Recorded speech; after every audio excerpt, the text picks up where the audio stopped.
Good evening from New York. I'm Chris Hayes. Tonight, we're expecting the White House to convene a celebration for the swearing in of Amy Coney Barrett as a justice of the Supreme Court. The Senate vote to confirm her is currently underway, and there's little doubt the Republican majority will succeed in getting what they wanted here. But if most Americans are not in a celebratory mood tonight, well, really, who can blame them? Here are the latest numbers on the coronavirus outbreak in this country. Over 62,000 new cases today on a Monday, which is a low reporting day. As you can see from the red chart, we are well into a third spike. And over 42,000 Americans right now are hospitalized tonight as I speak to you. That's the blue chart on the right of your screen. Cases are peaking. They are at their all-time high in 20 different states. Look at that. 20 different states across this country. Hospital capacity is surging in El Paso and Utah. And it looks like the outbreak is only going to get worse and worse. And the message we're hearing from the White House is, you're on your own. We are done with this. That's not really an exaggeration. Listen to the president's chief of staff, Mark Meadows, yesterday morning. We're not going to control the pandemic. We are going to control the fact that we get vaccines, therapeutics, and other mitigation. Why aren't we going to get control of the pandemic? Because it is a contagious virus, just like the flu. Yeah, but why? Oh, it's a contagious virus? Huh. Great point. Yeah, I guess we should just give it up, right? They're not even going to try to control the pandemic as it continues to ravage the country. Their words. The president has made this even part of his stump speech. Barron, he had it. The doctor said, you know, Barron, very, very tall young man and a great guy, right? But he's young. And the doctor said, sir, Barron has tested positive. I said, that's terrible. Barron didn't even know he said, next day the doctor comes in, sir, Barron's fine. The fact is, I had it. It worked out well. Now I'm immune. I could run up and kiss this whole group of people, men and women. So that's the message from the president. My very tall son and I got it, and we're fine. So suck it up, Buttercup. This event on the South Lawn tonight, this celebration for Amy Coney Barrett, is a sort of bookend on a crazy and crazily destructive 4 weeks in American political history. It was 4 weeks ago the president convened this super spreader event at the White House Rose Garden to formally announce his nomination of Amy Coney Barrett to the Supreme Court before Ruth Bader Ginsburg was even in the ground. And at least 14 people who attended that event, they're fraternizing without masks, in close proximity, breathing on each other. 14 of them tested positive in the following days, including, of course, the president and first lady and 2 U.S. senators and Kellyanne Conway, Chris Christie, who was hospitalized in the ICU for a week, and the White House press secretary. The president may have already even been infected with the virus by the first debate that following Tuesday, and we just got lucky he didn't infect his 77-year-old opponent. And here's the most important thing to take away from those pictures you see of the Rose Garden there. It was not just Trumpists at the Rose Garden last month. It was all the major players in the institutional Republican Party who were there, and the Federalist Society. Everyone went along with it because this Supreme Court nomination is what brings them all together. This is the brutally destructive, cynical deal struck between Donald Trump and the Republican Party writ large.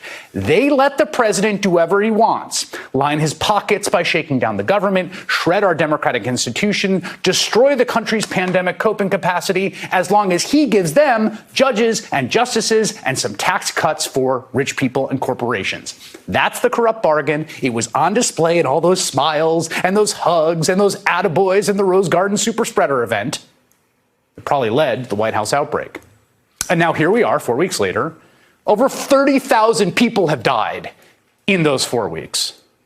And a third crest of cases is happening, as you can see on the graph on the right side of your screen.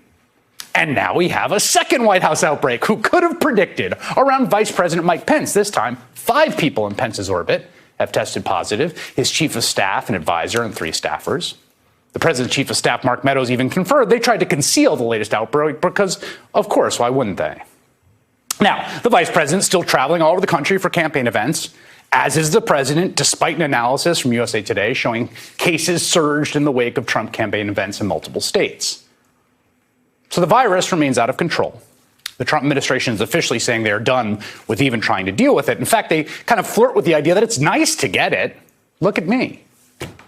And it's fitting that amidst this bleakness for the rest of us, they've come together to celebrate their own personal victory. Their message down the stretch, the final stretch of this campaign, to the American people is, we got our judges and justices, and we got coronavirus and survived, so you are all on your own. There's nothing you can do about it. Mitch McConnell made that explicit yesterday on the Senate floor. This is something to really be proud of and to feel good about. We've made an important contribution to the future of this country. A lot of what we've done over the last 4 years will be undone sooner or later by the next election. They won't be able to do much about this for a long time to come. They won't be able to do much about this for a long time to come. You know what? He's right.